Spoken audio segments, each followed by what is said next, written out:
Immigration. Des migrants expulsés des États-Unis détenus au Ghana dans des conditions alarmantes. Une partie des 14 migrants expulsés des États-Unis vers le Ghana seraient encore détenus dans ce pays d'Afrique de l'Ouest, selon les témoignages des personnes concernées et de leurs avocats. Cette information contredit les déclarations officielles des autorités ghanéennes qui assuraient que tous les expulsés avaient été remis à leurs pays respectifs. Ces migrants rapatriés des États-Unis le 6 septembre 2025 ont affirmé être retenus dans un camp militaire à Abundaz, en périphérie d'Accra, la capitale ghanéenne. 3 d'entre eux, ayant requis l'anonymat, ont confié à l'agence Associated Press que les conditions de détention y sont terribles. Le gouvernement ghanéen avait également affirmé que seul un Gambien figurait parmi les expulsés, les autres étant tous nigériens. Mais d'après les récits des migrants, 11 des 14 expulsés seraient encore présents au Ghana, dont 4 Nigérians, 3 Togolais, 2 Maliens, 1 Gambien et 1 Libérien. Selon les avocats des rapatriés, parmi les 3 autres, l'un de nationalité gambienne aurait regagné son pays, tandis que 2 d'origine nigériane auraient été transférés au Nigeria. Ces individus ont été séparés du reste du groupe dès leur arrivée à l'aéroport d'Accra. Les migrants ont affirmé n'avoir reçu aucune information sur les raisons de leur expulsion ni sur leur destination. Certains avaient pourtant obtenu gain de cause devant la justice américaine après plusieurs mois de détention. Leurs avocats dénoncent une volonté manifeste d'ignorer les recours encore en cours en les expulsant précipitamment. Une juge américaine aurait reconnu que certains bénéficieraient de protection légale tout en admettant ne plus avoir compétence une fois les intéressés expulsés. Samantha Hamilton, avocate des migrants expulsés, évoque le flou dans cet accord entre le Ghana et les États-Unis.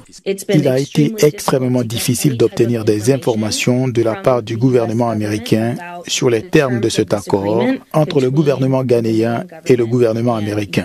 Nous avons dû déposer une requête auprès de la juge de la Cour fédérale pour lui demander de bien vouloir demander au gouvernement américain de nous fournir une copie de l'accord. Aucune transparence dans cette affaire et nos clients n'ont pas obtenu justice. Les témoignages décrivent une expulsion brutale, ménotage, camisole de force, absence d'explication. Depuis leur arrivée, les migrants rapportent des mauvais traitements, un accès limité à la nourriture et à l'eau potable et des cas de paludisme non soignés. Un Nigérian installé depuis 12 ans aux États-Unis a affirmé n'avoir reçu aucune justification. Un Togolais de 28 ans dit avoir ignoré jusqu'à la dernière minute vers quel pays il était conduit. Leurs avocats s'inquiètent pour leur sécurité. Certains estiment que la position du gouvernement ghanéen, qui semble vouloir nier la présence de ces migrants au Ghana, pourrait traduire une crainte de répercussions juridiques ou politiques, ajoutant que certains de leurs clients craignent pour leur vie. Les expulsions menées par l'administration Trump continuent de susciter de vives critiques, notamment pour le non-respect des procédures internationales et des droits des demandeurs d'asile. L'agence Initiative Citoyenne Européenne ICE